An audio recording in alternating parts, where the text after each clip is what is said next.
반갑습니다. 이제 18번째 강의를 시작하겠습니다. 저희가 이제 지난주까지는, 그리고 지난 강의에서는 이제 1945년부터 1992년까지 한국교회법의 발달, 또 이제 한국교회가 발달하면서 정치와 경제, 사회 문화적인 부분을 간단하게 요약해서 말씀을 드렸습니다. 오늘 말씀 올릴 주제는 1993년부터 이제 현재까지 얼마만큼 이루고 있는가에 대해서 말씀을 드립니다. 이제 다른 많은 분들이 교회법을 강의한다고 하면서 왜 갑자기 정치와 경제 또 이런 것만 얘기하고 있느냐, 이렇게 질문을 많이 하고 또 묻더라고 하는 그런 얘기를 제가 이제 많이 듣습니다. 근데 이제 중요한 것은 교회법 자체는 이제 발전하는 부분이 상당히 보수적이고 또 이렇게 선제적이 되지 못하기 때문에 이렇게 막 변하고 그러지는 않습니다. 근데 사람들의 삶은 아주 다양하고 또 우리가 알지 못하는 그런 영역에 이르기까지 많이 변하게 됩니다. 근데 그 변하는 여러 가지 일들을 교회법 자체가 전체적으로 소화하거나 흡수하고 또 거기에 따라서 기민하게 대응하지는 못합니다. 중요한 것은 그 안에서 활동하는 구성원들이 어떤 사고와 가치를 가지고 있느냐가 더 중요하기 때문에 저는 교회법의 발달을 말씀을 드리면서 먼저 한국교회가 어떻게 발전해 갖고 왔는가, 그 다음에 또 한국교회의 발전 상황, 정치, 경제, 문화, 사회 이런 여러 가지들이 어떻게 어우러져 있는가를 먼저 말씀을 드린 것입니다. 지난 1997년 우리가 이제 IMF로 인해 가지고 상당히 어려운 시절을 겪으면서 이제 교회가 이제 사회 속에 이제 다시 이제 어떤 모습으로 역할을 하고 있는가에 대해서 말씀을 드리고자 하는 것입니다. 왜냐하면은 교회의 어떤 그 위상이 예전에는 그래도 상당히 새로운 어떤 문물을 또는 새로운 지식을 전파하는 역할로 많이 이렇게 기능을 했지만 1980년대 이후부터 우리 한국 사람들이 외국에 가서 공부를 많이 해갖고 오고 또 그만큼 내면적으로 교육열이 높아지는 그런 모습이 있었기 때문에 어떤 삶의 수준이 또 정신적인 어떤 지식의 양이 그리고 살아가는 패턴이 아주 다양하게 변해왔던 것은 여러분들도 알고 있는 사실입니다. 근데 중요한 것은 이러한 변화 속에서 교회가 어떤 모습으로 위치에 있어야 되는가. 뭐냐면 교회가 이제 사회를 어떤 모습으로 이렇게 기능하고 있는가, 또는 그 위치를 찾아야 되는 것이 중요한 화두로 떠올랐습니다. 왜냐하면은 이제 교회법의 발달에서 가장 중요하게 봐야 될 부분 중에 하나가 무엇이냐면은 국가 지도자가 어떤 종교의 편향성 또는 종교를 가지고 있느냐에 따라서 정책이 상당 부분 그쪽으로 이렇게 많이 이렇게 기울어지는, 또는 그렇게 또 기울어지는 것처럼 느껴지는 그런 경향이 보여지기 때문에 그렇습니다. 예를 들어서 1993년부터 시작된 김영삼 대통령 때는 그래도 이제 종교적인 어떤 모습, 그러니까 기독교계 사람이 대통령이 되었다는 걸로 인해서 그 밑에서 일하는 여러 가지 정부 조직이라든지 또는 거기 인사들이 기독교적인 경향을 많이 보여왔고, 그 다음에 그 이후에 이제 김대중 전 대통령과 노무현 전 대통령 때는 종교적인 색깔이 강하지 않았지만 그 후에 나왔던 2008년도에 대통령이 됐던 이명박 전 대통령 같은 경우도 고수용이라는 이름을 들을 정도로 상당히 종교적인 편향성, 그 다음에 또 그분이 또 지지해줬던 류 라이트 운동 이런 경향을 봤을 때 기독교가 이제 종교라는 어떤 이름을 가지고서 국가 권력과 상당히 많은 부분을 이렇게 잠식하는 그런 모습을 보게 되었습니다. 근데 이제 이것이 꼭 좋다, 나쁘다, 그런 관점이 아니라 그런 사실을 통해서 우리의 생각이 조금씩 변화가 되고, 또 공교롭게도 또 이슬람권이 그 시대에, 그러니까 2011년에 이제 수쿠크법 해가지고 이제 이슬람의 그 자본이 한국 그 산업이나 또는 한국 그 경제에 어떤 일정 부분 이제 들어오게 되는 그런 법도 이렇게 제정을 하게 되었습니다. 물론 이제 그 통과가 되지 않았지만 그런 어떤 여러 가지 상황을 봤을 때 종교 간의 어떤 갈등과 대립을 어떻게 조절을 하고 지내느냐가 또 사회적인 한 부분으로서 상당히 중요했습니다. 왜냐하면 사람의 삶을 이렇게 좌우하는 가치 또는 사람의 삶을 이렇게 움직일 수 있는 것은 아무래도 물질적인 것도 있지만 또 정신적인 그런 가치, 그리고 우리 사람은 어차피 불완전하고 또 완벽하지 않기 때문에, 그리고 언젠가는 죽는다는 어떤 명제가 있다면은 거기에 그래도 안위를 얻으려고 하는, 또는 뭐 죽어서 뭐 극락을 간다든지 죽어서 천국을 간다든지 죽어서 지금보다는 더 좋은 세계를 꿈꾸는 어떤 그 사후 세계에 대한 그리움, 동경, 이런 것 때문에 종교를 사람들이 갖지 않습니까? 이제 그런 것들 때문에 이제 종교가 사회적인 역할에서 상당히 중요한 어떤 위치를 차지하고 있는 것이라 말할 수 있습니다. 이제 우리가 이슬람권 같은 경우는 이제 샤리아법이라고 해서 정치 제도나 이런 모든 것보다 종교적인 제도와 또 거기에서 나타나는 것이 더 우선적인 가산점을 주고서 그대로 옮겨가는 것과 같습니다. 근데 우리나라는 이제 그것은 없고, 이제 우리 헌법 제20조 종교의 자유에서는 모든 사람, 모든 국민은 종교의 자유를 가진다. 그 다음에 이제 국교는 인정되지 않는다, 이렇게 얘기를 했습니다.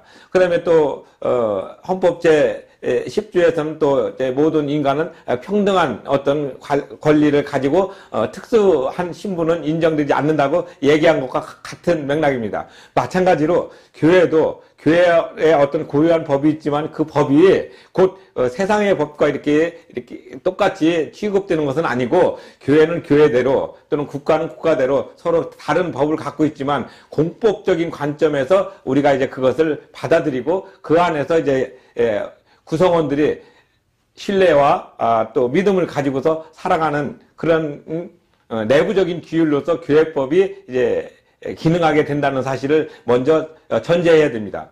근데 이제 일부 믿음이 좋다든지 또는 종교 편향성이 강하면은 자기 종교의 법이 국가법을 먼저 우선하는 걸로 이렇게 혼돈하거나 또는 착각하는 그런 경우도 있음을 분명히 말씀을 드립니다. 그러니까 이제 우리가 지켜야 될, 공동체가 지켜야 될 모두의 법은 이제 공법이고, 그 다음에 이런 교회법이나 또는 불교에 있는 불교 어떤 전통사찰 보존법이나 이런 것은 각 구성원들만이 가지는 독특한 어떤 국한된 그런 법이라는 것을 우리가 생각해야 되는데, 내가 이제 어떤 종교를 갖게 되면은 그 종교에 매몰되어 가지고 모든 것이 거기에다가 다른 걸 껴 맞추는, 그래서 갈등이 생기게 됩니다. 그런 것을 막기 위해서 이제 교회는 교회법 나름의 어떤 그 고유한 법을 가지고 있는 것이 됩니다.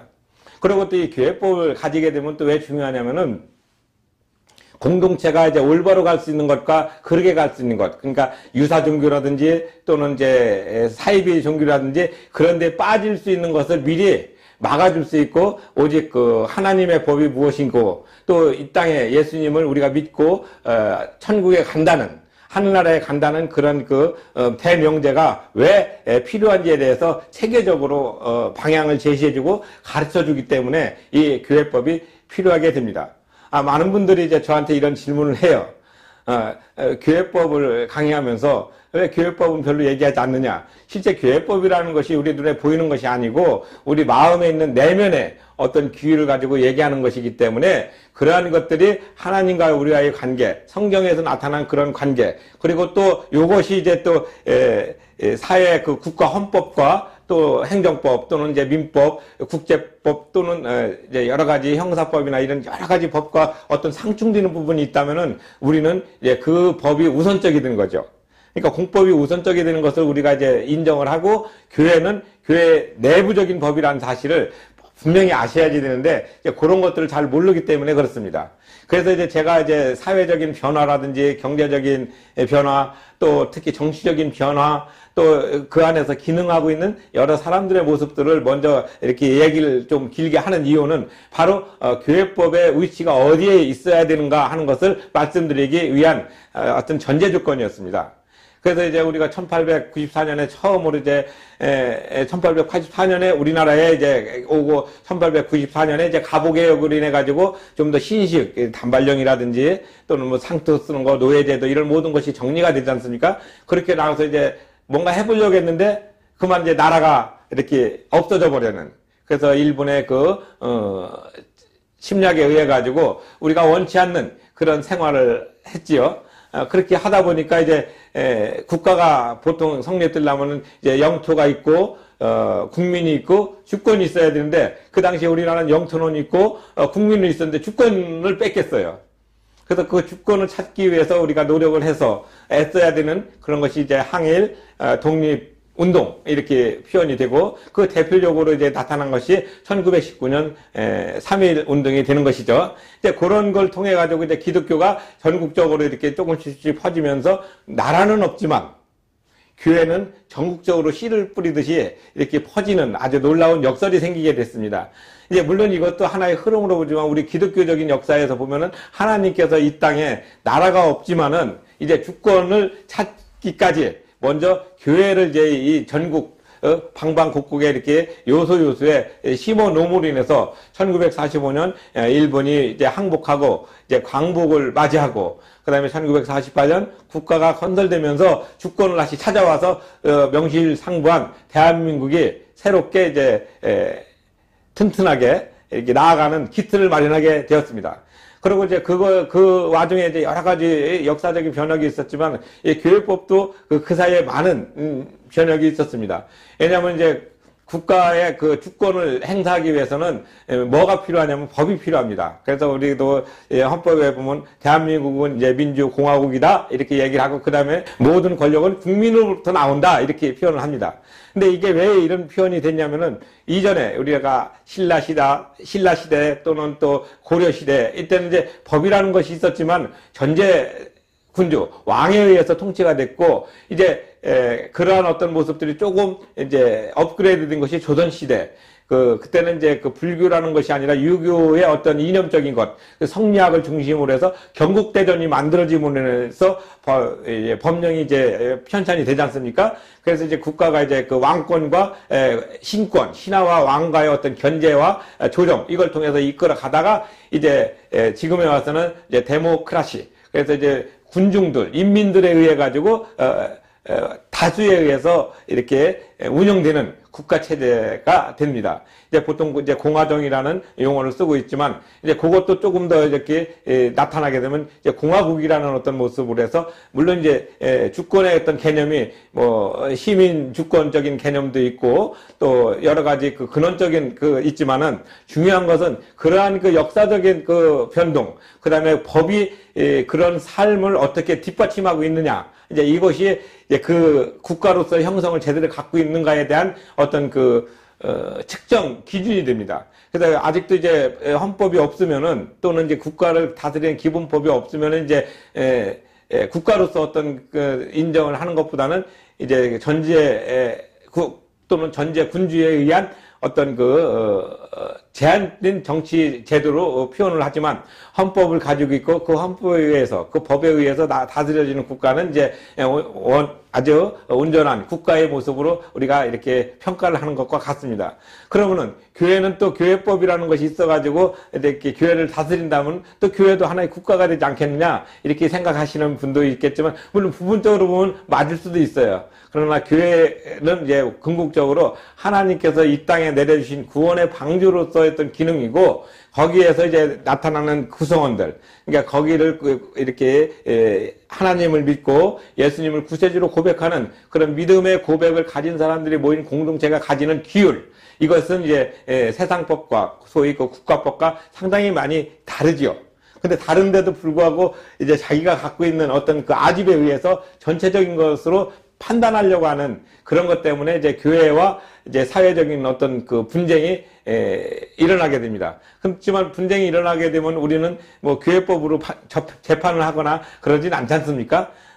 바로 그런 점입니다. 그래서 이제 교회법은 바로 그런 면에서 교회를 건강하게, 그리고 투명하게, 그리고 사회 공동체에 누가 되지 않고 오히려 사회 공동체를 향해서 좀 더 나은 어떤 방향으로 갈 수 있는 그런 모습으로 교회의 법이 필요하게 된 것이죠. 근데 우리는 이제 그런 것들을 이제 하면은 어떤 때는 이제 어떤 분들은 이거 다 알고 있는 얘기다. 이렇게 이야기하시는 분도 있고 어떤 분들은 꼭 그렇게 따져야지 되겠느냐 하시는 분도 있어요. 근데 우리 한국 사람들은 이제 여태까지는 이제 법이라 하면은 좀 부정적인 이미지가 좀 강했습니다. 그래서 예전에는 법대로 가게 되면 이제 뭐 이렇게 크게 이렇게 잘못한 사람들, 도둑질 했다든지, 살인을 했다든지, 강도짓을 했다든지, 뭔가 아주 사회적으로 아주 나쁜 짓을 한 사람들만 법의 규율을 받는 걸로 생각을 했어요. 그래서 법정에 간다든지 또는 경찰서에 가는 것을 엄청 싫어했고, 또 지금도 이제 그런 데서 자주 들락거리는 사람들을 사회적인 일원으로서 받아들이는 것 좀 꺼리는 경향이 있었습니다. 근데 이제 사회가 여러 가지로 발달되고 많은 사람들이 이제 모여서 살다 보니까 생각지 못한 분쟁이 많이 일어나게 되고 또 거기에 대해서 이제 그 서로의 이권 다툼이 생기다 보니까 이제 이런 것을 좀 어느 정도 정리를 해줘야 되겠구나. 그러다 보니까 이제 헌법적 가치를 먼저 가르쳐 주고 그 헌법적 가치에 의해 가지고 이제 그 헌법적 이해 속에서 위임을 받은 법률이 제정되게 됩니다. 그 법률이 제정된 것이 바로 이제 뭐 민사소송법 또는 형사소송법 또는 형법 또는 민법 해서 우리 삶을 이렇게 다양하게 이렇게 규율하고 또 거기에 대해서 이제 벗어나지 않도록 결국 벗어나지 않게 한다는 것은 그 공동체가 나가야 될 방향, 이걸 지향이라고 쓰는데 잘못 읽으면 지향으로 들릴 수가 있어요. 지향은 같이 나가야 될 그 방향성을 얘기하는 것이고 지향은 그걸 하지 말아야 되는 그건데 단어가 비슷하다 보니까 이게 지향인지 이제 잘 구분도 못하는 잘못 듣는 경우가 많습니다. 그래서 우리는 앞으로 나아갈 방향을 이제 건전하고 바르게 갖기 위해서 법이 필요한 것이고 그 법은 또 아무 때나 이렇게 적용하는 것이 아니라 최고 낮은 수준으로 그러니까 법은 마지막으로 이렇게 해야 되는 부분인데 이제 우리 한국 사람들은 전에는 이제 법에 대해서 상당히 이렇게 무관심하고 부정적으로 있다가 이제 워낙 그 어떤 다툼이 많고 다양하다 보니까 이제 만만하면 이제 법에 가서 하자, 법대로 하자, 이제 이렇게 얘기를 하다 보니까 인구 수에 비해서 법정으로 가는 그 어떤 비례가 상당히 높아진 것이죠.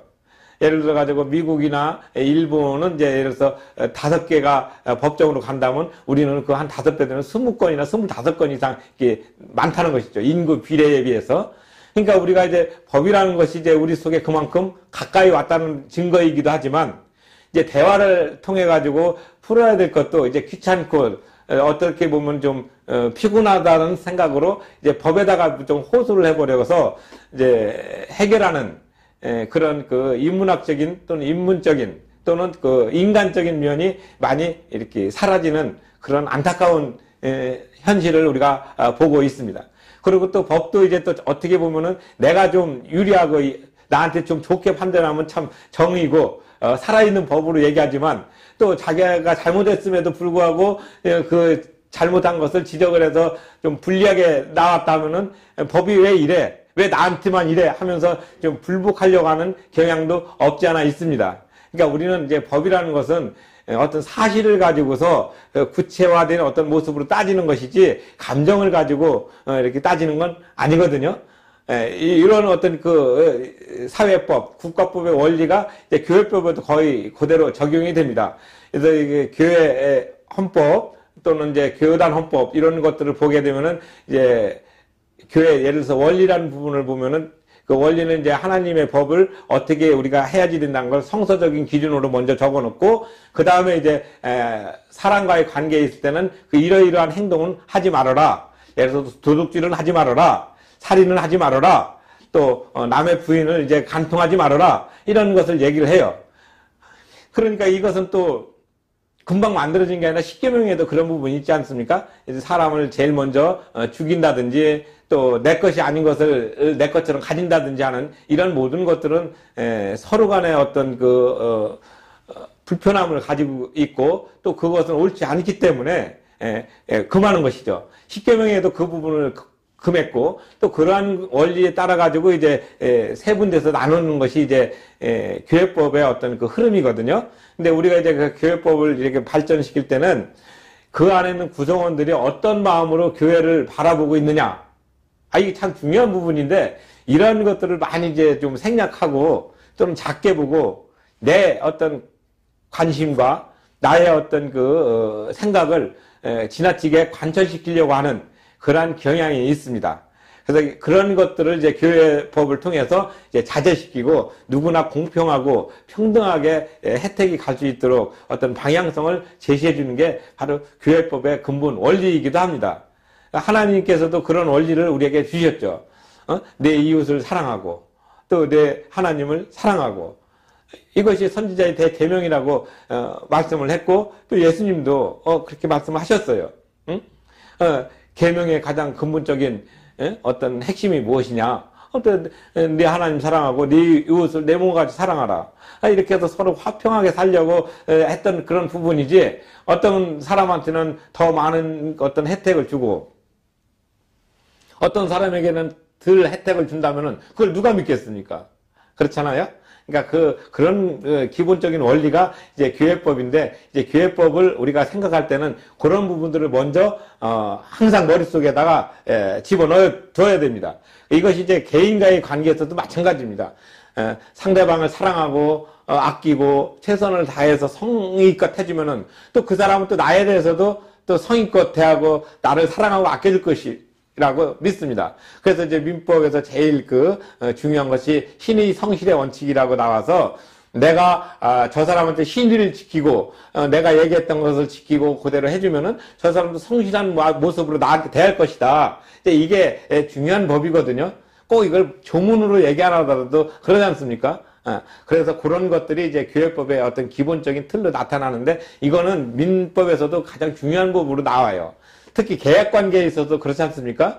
내가 너한테 얼마를 주고 사겠다. 그럼 그 사람은 얼마를 주고 팔겠다는데 물건을 갖다가 허란 걸 한다든지 또는 또 하자가 있는 물건을 팔면 안 되지 않습니까? 우리 하나님도 그런 말씀을 하셔요.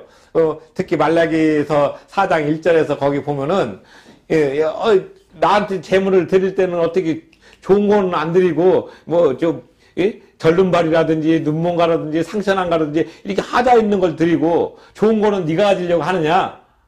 이런 어떤 모습들이 있어요. 그래서 교회에서 이렇게 바칠 때는 이제 성물이라고 해가지고 거기다 이제 거룩함을 이제 부여를 하는 거죠. 근데 사실은 거룩하다고 해서 눈에 보이는 것이 아니라 내 마음이 그만큼 이제 정결한 모습으로 하나님께 존경하는 또 경배하는 그런 어떤 간절한 마음으로 이렇게 드리는 것이 바로 헌물이고 헌금이기도 해요. 근데 우리는 이제 그런 것들을 이제 다 안다고 얘기하지만 실제적으로 그렇지 않은 그런 부분들도 없지 않아 있어요. 그래서 그런 것들을 이제 개인적으로 생각할 때 올바로 하라고 교육시키는 것이 바로 이제 교회법에서 나오는 기본 원리이고 또 기본 틀이기도 합니다. 그래서 이제 1997년 IMF, 그 다음에 2008년 서브프라임 사태로 인해서 우리나라가 이제 산업이 많이 이렇게 다져지면서 새롭게 변화가 되고, 그러면서 이제 교회도 또 그만큼 다져지고 새롭게 변화가 되지 않습니까? 예를 들어서 1970년대, 80년대는 교회를 크고 멋있게 짓는 것을 중심으로 했지만, 지금은 이제 그렇게 짓는 것보다는 작더라도 그 지역사회에 얼마만큼 올바로 역할을 잘해서 정말 지역 친화적인 교회. 그래서 이제 소위 슬로건으로 얘기한다면 뭐 가정 같은 교회, 또 교회 같은 가정, 뭐 이런 식으로 해서 이제 교회가 이제 지역사회, 그 다음에 사람들의 그 구성원들의 삶 속에 밀착되는 그런 모습으로 이제 교회가 점점 변화가 됐죠. 그 변화되는 어떤 교회의 모습들을 우리는 상당히 이제 좋고, 또 어떤 데는 21세기형 교회의 어떤 패턴이 이렇게 변화가 되고 있다, 이렇게 얘기를 하고, 또 어떤 분들은 교회도 이제 이런 패러다임으로 바뀌어야지 된다, 이제 그렇게 얘기하면서 많은 사람들이 얘기를 하지만, 정작 그런 얘기하는 사람들도 일단 이런 그 교회법적인 관점에서 모든 것들을 이해하고 또 그렇게 변하면은 그래도 바람직한 어떤 결과물을 얻을 수 있지만, 이런 것은 하나의 교과서적으로 두고 행동을 좀 따라하게 되면은 곤란하지 않을까, 이제 그런 생각이 듭니다. 그래서 이제 우리 교회법이 이제 그런 사회적인 흐름이 이렇게 쭉 발달되는데, 이제 지금처럼 이제 오늘 강의가 된다면 이제 2019년 4월 둘째 주가 되니까 지금 우리 경제가 많이 어렵지 않습니까? 경제도 어렵고 또 사람들의 삶이 이제 그래도 많이 이렇게 풍족하진 않아요. 그리고 뭔가 이렇게 미래에 대한 어떤 대비를 해야지 되는데 그 미래에 대한 대비도 많이 부족하고 그리고 뭔가 이렇게 불확실성의 시대를 살고 있기 때문에 사람들의 그 마음은 점점 이렇게 오그라드는 그런 느낌을 받습니다. 이런 때 이제 교회가 역할을 해줘야지 됩니다. 이렇게 힘들고 어려운 세상이 있다 할지라도 이것을 끝나고 나면 더 좋은 어떤 뭐가 있을 것이다. 흔히 얘기하는 대로 비가 오고 난 다음에 땅은 더 굳어진다고 하듯이 어떤 어려움과 힘든 것이 있다 할지라도 그것을 극복하고 나가면은 지금의 있던 어려움이 좀 더 나은 모습으로 소위 찬송가의 말씀대로 전날의 한숨이 어떤 날에는 이제 노래가 되듯이 전날의 고통이 환희가 되듯이 그런 어떤 믿음의 어떤 모습을 인해서 마음을 이렇게 다져주고 강하게 해서 이 현실에 굴아서 이렇게 사는 게 아니라 현실을 극복하고 자기 삶을 주체적으로 살 수 있도록 이렇게 역할을 해준 것도 또한 교회법의 한 기능이기도 합니다. 물론 이제 그런 모든 것들을 역사하시는 하나님의 모습이 이제 그 안에 있다는 전제가 있지만 또 너무 또 그렇게 얘기를 하면은 가식적인 것이라고 얘기하는 사람도 없지 않아 있어요. 물론 이해를 합니다. 그러나 근본적으로는 그러한 것 자체를 우리가 믿음이라는 관점으로 볼 때는 그런 것을 이겨나갈 수 있는 그런 귀한 모습들이 또 이렇게 생기거든요. 근데 이런 것들을 이제 우리가 교회 안에서 잘 이렇게 조절하고 서로 이렇게 어떤 기능을 분담하고 격려하고 나가는 것이 중요한 어떤 흐름으로 와 있기 때문에 이제 교회법이 예전에는 있어도 별 효용이 없고 없어도 뭐 별로 필요성을 못 느꼈지만 이제 현대적으로 복잡하고 또 여러 가지로 이제 다층적인 사회에서는 이제 어떤 부분에 있어서는 이렇게 틀을 잡아줘야 되는 그런 그 필요성이 있기 때문에 이제 교회법이 요즘에 와서 조금 이제 신경을 좀 쓰게 되는 그런 부분이죠. 한 예를 들어서 종교인 과세를 했을 때 종교인들이 어떤 부분에 대해서는 이제 과세를 해야 되고 어떤 부분에서는 면세를 해야 되고 어떤 부분에서는 과세 유예를 해야지 되고 하는 이런 모든 것들이 일괄적으로 되는 게 아니라 어떤 이렇게 세분화되는 그런 경향이 있고 또 중요한 것은 이제 교회법이 이제 그런 부분들을 규정을 잘 해놓음으로 인해 가지고 이제 불평등을 야기한다든지 또는 이제 교회 나오지 않는 분들이 교회는 지나치게 면세 지역이 아니냐 이제 이런 얘기를 듣지 않고 같이 어울릴 수 있는 그런 그 비례적인 평등 또는 상대적인 평등 또는 이제 어떤 절대적인 평등을 서로 간에 누릴 수 있는 그런 어떤 틀이 바로 이 교회법에서 있기 때문에 중요하게 된 것입니다. 근데 우리는 이제 이런 것들을 우리가 생각할 때 늘 우리의 마음이 그런 그 관점으로 이제 무장이 되어 있지 않으면은 까딱하면 실수하기가 쉽습니다. 어떤 거는 법에 이렇게 저촉이 되고 어떤 건 법에 합당이 되는데 우리가 볼 때는 그게 그거 같은 것이 아니냐 이렇게 얘기하는 경우도 있거든요. 근데 이제 그런 것은 이제 보는 관점과 또 그 사실에 대한 어떤 상당성 또 어떤 그런 부분들을 정확하게 따집니다. 그래서 이제 그 따지기 때문에 이제 우리가 교회법을 잘 알아야지 되고 또 그 안에서 또 활동하려고 하면은 또 그런 어떤 그 고유한 어떤 규칙 또는 그 고유한 어떤 그 관습 이런 것들을 지켜가야지 됩니다. 예를 들어서 교회에서 이렇게 좋은 전통이 있는데 이거를 딴 데다도 막 이식하려고 하면은 그쪽은 또 그쪽대로 어떤 좋은 전통을 따로 있기 때문에 이렇게 부딪히게 되는 것이죠.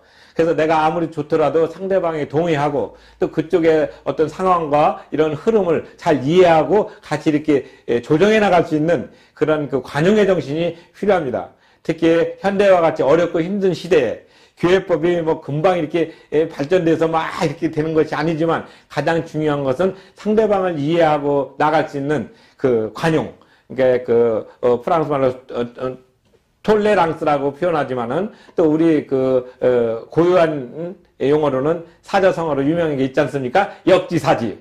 상대방의 입장에서 생각해보라. 교회법도 마찬가지입니다. 내가 기독교를 믿고 또 기독교의 입장에서 강조하지만 또 한편으로는 다른 종교의 입장에서도 조금 배려를 할 수 있고 또 그런 부분을 이제 관용으로 이렇게 바라볼 수 있는 그런 것이 중요한 것입니다.